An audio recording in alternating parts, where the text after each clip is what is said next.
السلام علیکم ورحمۃ اللہ وبرکاتہ۔ ان الحمد للہ والصلاة والسلام علی من لا نبی بعدہ۔ ایک پیغام ہے ہمارے اس ملک کے معتبر علماء کرام میں سے ایک شیخ سجاد نعمانی حفظہ اللہ کے لیے۔ شیخ صاحب نے اس بیچ میں ایک ویڈیو جاری کی تھی جس میں انہوں نے وہ ویڈیو میں ایک دعا کا طریقہ سکھایا تھا۔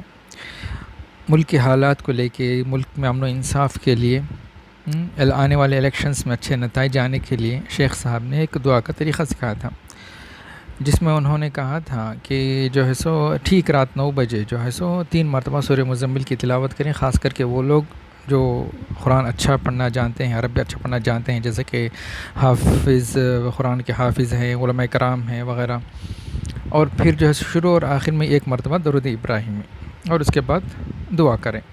ٹھیک اسی طرح انہوں نے جو ہے سو نا اسی سال 2024 کے 21 جنوری کو بھی ایسا ہی ایک دعا کا طریقہ سکھایا تھا، جس میں انہوں نے سورہ مزمل 7 مرتبہ پڑھنے کے لیے کہا تھا۔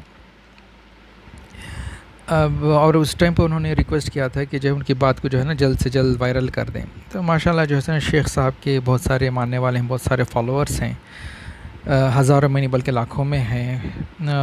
شیخ صاحب سوشل میڈیا پہ بہت ایکٹیو رہتے ہیں، یوٹیوب، فیس بک وغیرہ پہ ماشاءاللہ۔ تو اس لیے جو ہے سو نا ماننے والے بھی زیادہ ہیں ان کے فالوورس، اور جو ہے سو نا شاید بہت سارے لوگ ان کی اس درخواست پہ جو ہے سو نا عمل بھی کرے تھے۔ تو میرا شیخ صاحب سے ایک ریکویسٹ ہے کہ شیخ صاحب آپ جو ہے سو جو طریقہ آپ بتائے دعا کا، یہ دلیل کہاں سے لیا آپ؟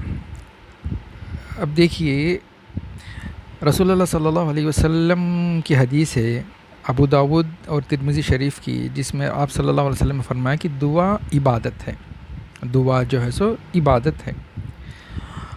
اور دعا کا طریقہ جو رسول اللہ صلی اللہ علیہ وسلم نے اپنی امت کو سکھایا ہے، اس میں کیا کہا کہ پہلے تو اللہ سبحانہ و تعالیٰ کی تعریف ہونی چاہیے، پھر رسول اللہ صلی اللہ علیہ وسلم پر درود ہونا چاہیے، پھر جو چاہے مانگے۔ آپ صلی اللہ علیہ وسلم، ابو داود کی حدیث ہے 1481، جب تم میں سے کوئی دعا کرے تو پہلے اللہ سبحانہ و تعالیٰ کی تعریف کرے، پھر رسول اللہ صلی اللہ علیہ وسلم پہ درود بھیجے، پھر جو چاہے مانگے۔ اب یہاں پہ جو شیخ صاحب نے جو سورہ مزمل کی تلاوت کرنے کے بعد جو دعا مانگنے کا طریقہ جو سکھایا ہے، اب یہاں تو اللہ سبحانہ و تعالیٰ کی تعریف نہیں ہے کہیں پر بھی، اور یہ طریقہ بھی جو ہے ایک دم نیا طریقہ ہے، جبکہ اللہ سبحانہ و تعالیٰ قرآن میں سورہ مائدہ کی 3 آیت میں فرماتے ہیں، آج میں نے تمہارے دین کو تمہارے لیے مکمل کر دیا، دین مکمل ہو چکا ہے، نہ اس میں کوئی اضافہ کر سکتے، نہ اس میں کوئی کمی کر سکتے، سب جانتے ہیں اس بات کو، سب مانتے ہیں اس بات کو۔ اور رسول اللہ صلی اللہ علیہ وسلم نے فرمایا کہ میں تمہارے درمیان 2 چیزیں چھوڑ کے جا رہا ہوں، ایک اللہ کی کتاب، دوسری میری سنت، جب تک تم اس 2 چیزوں کو تھامے رہو گے تم کبھی گمراہ نہیں ہوگے۔ اور خطبہ میں جو ہم بار بار سنتے ہیں، چاہے وہ جمعہ کا خطبہ ہو، عیدین کا خطبہ ہو، خطیب صاحب جو فرماتے ہیں، جو حدیث مبارکہ صحیح مسلم اور ابن خزیمہ وغیرہ میں جو آکے ہے کہ سب سے بہترین بات اللہ کی کتاب ہے، اور سب سے بہترین طریقہ رسول اللہ صلی اللہ علیہ وسلم کا طریقہ ہے، اور دین میں ہر نئی بات بدعت ہے، ہر بدعت گمراہی ہے، گمراہی کا ٹھکانہ جہنم ہے۔ تو اتنی واضح طور پہ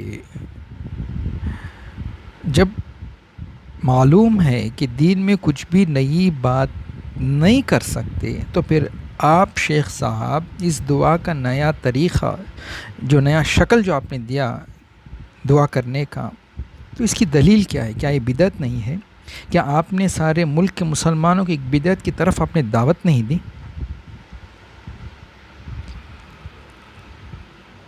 کیا اللہ سبحانہ و تعالیٰ کے پاس اس کی پکڑ نہیں ہوگی؟ جبکہ ظالم حکمرانوں سے بچنے کے لیے اللہ سبحانہ و تعالیٰ نے قرآن میں دعائیں سکھائی ہیں، رسول اللہ صلی اللہ علیہ وسلم کی دعائیں ہیں، مثلاً ترمذی شریف کی دعا ہے، رسول اللہ صلی اللہ علیہ وسلم نے دعا سکھایا، اللہم لا تسلط علینا من لا یرحمنا، اے اللہ ہم پر کسی ایسے شخص کو مسلط نہ کر جو ہم پر رحم نہ کرے۔ سبحان اللہ۔ کیا جامع دعا ہے. اللہ سبحانہ و تعالیٰ قرآن میں فرماتے ہیں، سورہ یونس کی 85 آیت ہے، اللہ توکلنا ربنا لا تجعلنا فتنة للقوم الظالمین. ہم نے اللہ ہی پر بھروسہ کیا، اے ہمارے رب ہمیں ظالم لوگوں کے لیے آزمائش نہ بنانا. کیا بہترین دعائیں شامل ہیں قرآن و حدیث میں. اور سورہ بقرہ کی آخری آیت، سبحان اللہ، کیا جامع دعا ہے، جس میں ہم کیا دعا کرتے ہیں، فانصرنا علی القوم الکافرین، اے اللہ ہماری مدد فرما، ہمیں فتح عطا فرما کفار کے اوپر. اور کیا دعا ہے یہ، کب عطا کی گئی ہے؟ شب معراج کے واقعے پہ تحفے میں عطا کی گئی دعا ہے یہ. آپ شیخ صاحب درخواست کرتے ہیں ملک کے مسلمانوں کو کہ یہ دعائیں کی تلاوت کرتے رہیں، یہ دعائیں مانگتے رہیں، کثرت سے استغفار کرتے رہیں. کتنا ہی اچھا ہوتا اگر آپ ایسا کہتے ہیں، بجائے اس کے کہ ایک نیا طریقہ آپ نے بتا دیا سورہ مزمل کے متعلق. اور اسم اعظم، رسول اللہ صلی اللہ علیہ وسلم نے فرمایا کہ اسم اعظم سے کی گئی ہوئی دعا رد نہیں ہوتی. وَإِلَٰهُكُمْ إِلَٰهٌ وَاحِدٌ لَا إِلَٰهَ إِلَّا هُوَ الرَّحْمَٰنُ الرَّحِيمُ الف لام میم اللہ لا الہ الا هو الحی القیوم. اللهم إني أسألك بأني أشهد أنك أنت الله لا إله إلا أنت الأحد الصمد الذي لم يلد ولم يولد ولم يكن له كفوا أحد. اللهم إني أسألك بأن لك الحمد لا إله إلا أنت وحدك لا شريك لك المنان بديع السماوات والأرض يا ذا الجلال والإكرام. سبحان اللہ. احادیث مبارکہ میں آتا ہے کہ ان کلمات سے کی گئی دعا رد نہیں ہوتی. تو آپ اس کی تعلیم دیتے، یہ کلمات پڑھ کے دعا کرنے کی تعلیم دیتے. آپ نے کہتے اتنے مرتبہ سورہ مزمل، یہ ٹائم پہ ایسا پڑھو، وہ ٹائم پہ ایسا پڑھو، سب لوگ مل کے پڑھو، سارے ملک مسلمان مل کے پڑھو. کلم کلا بدعت ہے یہ. سورہ مزمل کب نازل ہوا؟ نزول کے اعتبار سے تیسرا سورہ ہے. سورہ قلم، سورہ علق، اس کے بعد سورہ قلم، تیسرا سورہ مزمل. مطلب ابتدائی نبوت کی ابتدائی دور میں نازل ہوا سورہ ہے. کیا حالت تھی اس وقت مسلمانوں کے اوپر؟ کیسے عذاب کے پہاڑ ٹوٹ رہے تھے. کیا کبھی رسول اللہ صلی اللہ علیہ وسلم نے اس بات کی تعلیم دی کہ سورہ مزمل اتنے بار پڑھ کے دعا کرو ملک کے حالات سدھر جائیں گے؟ کبھی کہا آپ صلی اللہ علیہ وسلم نے؟ کیا کبھی صحابہ کرام کبھی یہ طریقہ اپنایا؟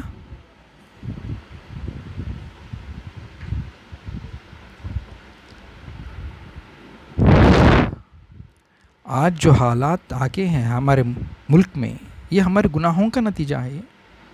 چار طرف شرک، بدعت، خرافات، دین سے دوری. ایک امید نظر آ رہی ہے کہ انشاءاللہ جو ہے سنا اس بار جو رزلٹس آئیں گے مسلمانوں کے حق میں بھلائی کے رزلٹس آئیں گے، ایک امید دکھ رہی ہے.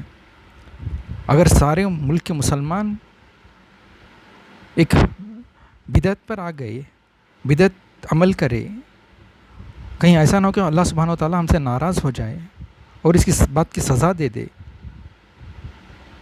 اور شیطان کرتا بھی یہی ہے، کیونکہ عام لوگوں کے پاس آ کے بہکانا الگ بات ہے. آپ جیسے معتبر عالم دین ایک شخص کو اگر بہکا دیا، ایک شخص سے اگر غلطی ہو گئی تو لاکھوں کے لوگ گمراہ ہو رہے ہیں.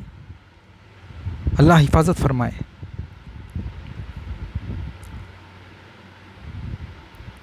اگر میرے کہنے میں کچھ غلطی ہوئی ہے تو میں معافی چاہتا ہوں، کیونکہ علماء کی شان ہوتی ہے کبھی بھی کوئی ان کی اصلاح کے لیے کچھ کہیں تو فوراً اپنی غلطی مان لیتے ہیں. ہو سکتا ہے کہ میرے کہنے میں کچھ غلط ہو کے رہو، الفاظ بولنے کے انداز میں کچھ غلطی ہو کے رہو، میں معافی چاہتا ہوں. تو میں شیخ صاحب سے گزارش کرتا ہوں کہ میں نے جو ریکویسٹ آپ سے کی ہے، اگر قرآن و حدیث کے روشنی میں اگر صحیح ہے تو آپ وضاحت فرمائیں، میں اپنی اصلاح کروں گا. اگر قرآن و حدیث میں اس بات کی دلیل نہیں ملتے اس طریقے سے دعا کرنے کی تو اللہ کے واسطے آپ جیسا ریکویسٹ کرے تھے اپنے ویڈیو کو، اپنی دعا کو جو ہے سو وائرل کرنے کے لیے، اسی طرح آپ سارے مسلمانوں کو ریکویسٹ کریں کہ سب لوگ توبہ کریں، استغفار کریں، معافی مانگیں اگر کوئی یہ عمل کر کے ہے تو.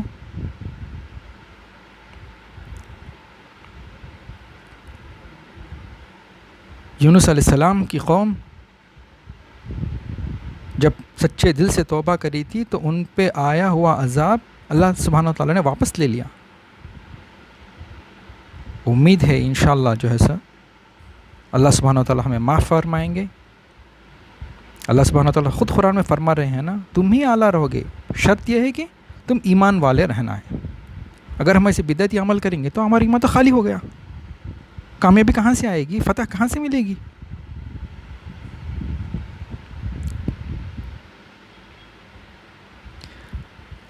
تو سب لوگ جو کوئی بھی عمل کرے ہوں گے اللہ سبحانہ و تعالیٰ سے معافی مانگے.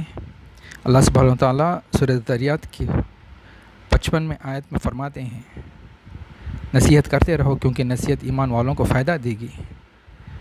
اسی مقصد سے میں نے اپنی بات رکھی. امید ہے کہ یہ بات شیخ صاحب تک پہنچے گی، وہ اس پر توجہ فرمائیں گے. جزاکم اللہ خیراً، والسلام علیکم ورحمۃ اللہ وبرکاتہ.